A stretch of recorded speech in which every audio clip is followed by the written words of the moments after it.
नमस्कार, SPT news में आपका स्वागत है। पेश है 5 सितंबर शुक्रवार दोपहर 3:15 बजे राजस्थान के विभिन्न शहरों की 15 बड़ी खबरें। सबसे पहले एक नजर डालते हैं आज की हेडलाइंस पर। कर्मचारियों को 20 साल की सेवा पर मिलेगी पूरी पेंशन। राजस्थान के 25,000 शिक्षकों का शिक्षक दिवस रहा फीका, नहीं मिला वेतन। पीएम मोदी ने दी शिक्षक दिवस की शुभकामनाएं, कहा उज्जवल भविष्य की नींव है टीचर। जयपुर कोटा में आयकर की रेड चौथे दिन भी जारी। सवाई माधोपुर में भालू की धमाचौकड़ी, फ्रिज तोड़कर पी गया रेड बुल। और अब खबरें विस्तार से सुनिए। दिवाली से पहले केंद्र सरकार ने लाखों केंद्रीय कर्मचारियों को बड़ी राहत दी है। सरकार ने पेंशन से जुड़े नियमों में ऐतिहासिक बदलाव करते हुए कर्मचारियों के हित में नई पहल की घोषणा की है। अब केंद्रीय कर्मचारियों को सिर्फ 20 साल की नियमित सेवा के बाद भी पूरी पेंशन का लाभ मिलेगा। इससे पहले यह सीमा 25 साल थी, जिसे घटाने की मांग लंबे समय से की जा रही थी। कार्मिक, लोक शिकायत और पेंशन मंत्रालय ने यूनिफाइड पेंशन स्कीम से संबंधित नए नियमों को अधिसूचित किया है। राजस्थान ने इस बार पंचायती राज के अधीन लगे पीढ़ी कार्मिकों को वित्त विभाग के इंटीग्रेटेड फाइनेंशियल मैनेजमेंट सिस्टम पर बगैर किसी तैयारी शिफ्ट करने से इस महीने की तनख्वाह अटक गई है। प्रदेश में लगभग 25,000 पीढ़ी कार्मिक है। यह सिस्टम ऑनलाइन है। पीढ़ी कार्मिकों का डाटा की IFMS 3.0 सर्वर में गड़बड़ी और एक साथ इतने डाटा की मैपिंग में समय लगने की वजह से प्रदेश के अधिकांश जिलों में इनका वेतन बिल नहीं बन पाया है, जिससे उनका वेतन तैयार नहीं हो पाया है। प्रधानमंत्री नरेंद्र मोदी ने शुक्रवार को शिक्षक दिवस के अवसर पर शुभकामनाएं दी। इस दौरान उन्होंने शिक्षकों के मन को आकार देने वाली समर्पण भावना की प्रशंसा की। साथ ही उन्होंने पूर्व राष्ट्रपति डॉक्टर सर्वपल्ली राधाकृष्णन को उनकी जयंती पर श्रद्धांजलि भी दी। पीएम मोदी ने सोशल मीडिया पर अपने पोस्ट में लिखा, सभी को विशेष रूप से मेहनती शिक्षकों को शिक्षक दिवस की हार्दिक शुभकामनाएं। शिक्षकों के मन को तराशने का समर्पण एक मजबूत और उज्जवल भविष्य की नींव है। उनकी प्रतिबद्धता और करुणा उल्लेखनीय है। जयपुर में आयकर जांच टीम का सर्च ऑपरेशन आज भी जारी है, जिसने पूरे क्षेत्र में सनसनी फैला दी है। इस अभियान के तहत अब तक 6 ठिकानों पर कार्रवाई पूरी हो चुकी है, जबकि 24 ठिकानों पर अभी भी छापेमारी चल रही है। मीडिया के अनुसार अब तक 3 करोड़ रुपए की नकदी और 10 करोड़ रुपए मूल्य की ज्वेलरी का मूल्यांकन कर लिया गया है, जो इस मामले की जटिलता को उजागर करता है। सवाई माधोपुर जिले के खंडारुपन क्षेत्र में भालू का मूवमेंट थमने का नाम नहीं ले रहा। बहरावंडा खुर्द कस्बे में देर रात भालू ने करीब 1 घंटे तक जमकर उत्पात मचाया। मुख्य बस स्टैंड से दुकानों से लेकर कॉलोनियों तक भालू की हरकतों ने लोगों को दहशत फैला दी। खंडारुपन क्षेत्र के बहरावंडा खुर्द कस्बे में देर रात भालू ने जमकर उत्पात मचाया। मुख्य बस स्टैंड पर स्थित एक दुकान में रखे फ्रिज को भालू ने तोड़ा और उसमें रखे रेड बुल तथा बेडीरियर जैसे पदार्थ पी गया। यही नहीं, भालू ने कई दुकानों और मकानों के दरवाजों को धक्का देकर तोड़ने का प्रयास भी किया। 7 सितंबर रविवार को पूर्णिमा के दिन चंद्र ग्रहण लग रहा है। इसी कारण श्री सांवलिया जी मंदिर में दर्शन की सामान्य व्यवस्था में बदलाव किया गया है। चंद्र ग्रहण के कारण रविवार को दोपहर 12 बजे तक ही दर्शन कराए जाएंगे। इसके बाद मंदिर के कपाट बंद कर दिए जाएंगे और किसी भी श्रद्धालु को मंदिर में प्रवेश नहीं मिलेगा। इस बारे में जानकारी देते हुए अतिरिक्त जिला कलेक्टर और मंदिर मंडल के मुख्य कार्यकारी अधिकारी प्रभा गौतम ने बताया कि शास्त्रों और परंपराओं के अनुसार ग्रहण के समय मंदिरों को बंद रखना जरूरी होता है।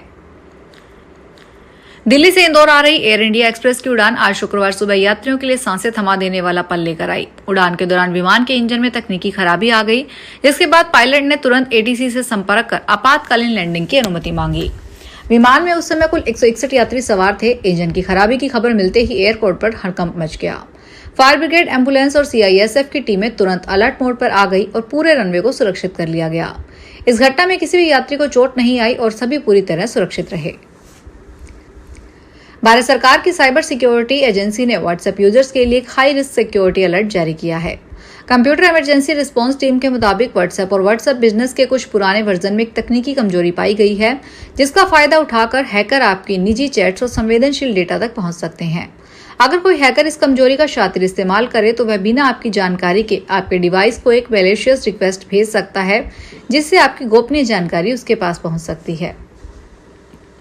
अजमेर में बोराज तालाब की पाल टूटने से जल संकट अब आक्रोश में बदल गया। देर रात पाल टूटने के बाद स्वास्थ्य नगर पूरी तरह जलमग्न हो गया। शुक्रवार सुबह जब हालात और बिगड़े तो लोगों का गुस्सा फूट पड़ा। स्थिति को संभालने के लिए सिविल डिफेंस की टीम मौके पर पहुंची, लेकिन चाय नाश्ता लेकर आए अफसरों को देखकर लोगों का गुस्सा और भड़क गया। आक्रोशित निवासियों ने टीम को वापस लौटा दिया। लोगों का कहना है कि उन्होंने लोन लेकर मकान बनाए थे, लेकिन अब घरों में 5 से 8 फीट तक पानी भर जाने से सब कुछ बर्बाद हो गया है। केंद्र सरकार ने हाल ही में GST में सुधार किया है। रिफॉर्म में बीड़ी पर टैक्स घटाया है। GST रिफॉर्म को लेकर कांग्रेस सरकार पर हमलावर है। इसी बीच केरल कांग्रेस के एक पोस्ट से विवाद गहरा गया है। कांग्रेस ने पोस्ट में लिखा गया, बीडी और बिहार दोनों बी से शुरू होते हैं, अब इन्हें पाप नहीं माना जा सकता। बीजेपी ने इसे बिहारियों का अपमान बताया है। पार्टी प्रदेशाध्यक्ष दिलीप जायसवाल ने कहा, बिहारी का अपमान करना, बिहारी को छोटा दिखाना, यह कांग्रेस पार्टी का काम है। जयपुर में बारिश का दौर शुरू हो गया है। शहर के इलाकों में झमाझम बारिश हो रही है।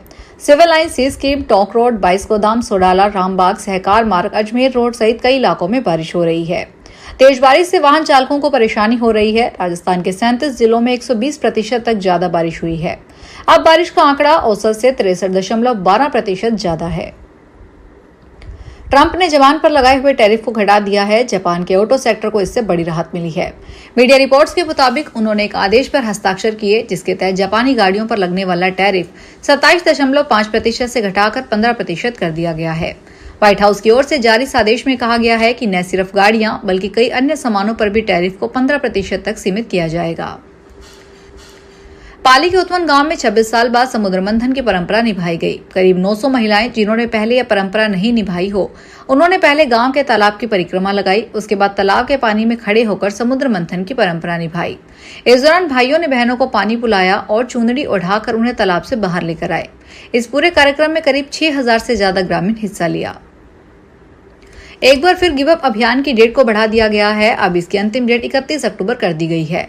31 अक्टूबर के बाद अपात्र लाभार्थियों से गेहूं की 30 रुपए 57 पैसे प्रति किलोग्राम दर से वसूली होगी। खाद्य एवं नागरिक आपूर्ति मंत्री सुमित गोदारा ने कहा कि असल हकदारों तक लाभ पहुंचाने के उद्देश्य से शुरू किए गए अभियान में अब तक लगभग 31 लाख अपात्र लोगों ने स्वेच्छा से खाद्य सुरक्षा छोड़ दी है। इससे बनी रिक्तियों व KYC नहीं कराने से लगभग 60 लाख नए पात्र लाभार्थी खाद्य सुरक्षा से जुड़े हैं। जयपुर स्थित प्रदेश की सबसे बड़ी सब्जी मंडी मुहाना में आज बारिश के चलते सब्जियों की आवक घटने से दामों में हल्का इजाफा नजर आया। आज मंडी में फूल गोभी और भिंडी के दाम चढ़ते दिखाई दिए। थोक मंडी में जहां फूल गोभी 30 रुपए तक बिकी, तो वहीं भिंडी भी 35 रुपए तक बिकी। वहीं शिमला मिर्च के दाम आज भी ऊपर रहे। आज मंडी में शिमला मिर्च के दाम 55 से 60 रुपए के बीच बोले गए। टमाटर के दाम स्थिर रहे। आज मंडी में टमाटर 20 से 28 रुपए के बीच बिका। फिलहाल इस बुलेटिन में इतना ही। फिर हाजिर होंगे बड़ी खबरों के साथ। अगर आप भी अपने आसपास की छोटी बड़ी और महत्वपूर्ण खबरों से अपडेट रहना चाहते हैं तो सब्सक्राइब कीजिए हमारे चैनल SPT न्यूज को और प्रेस कीजिए बेल आइकन पर।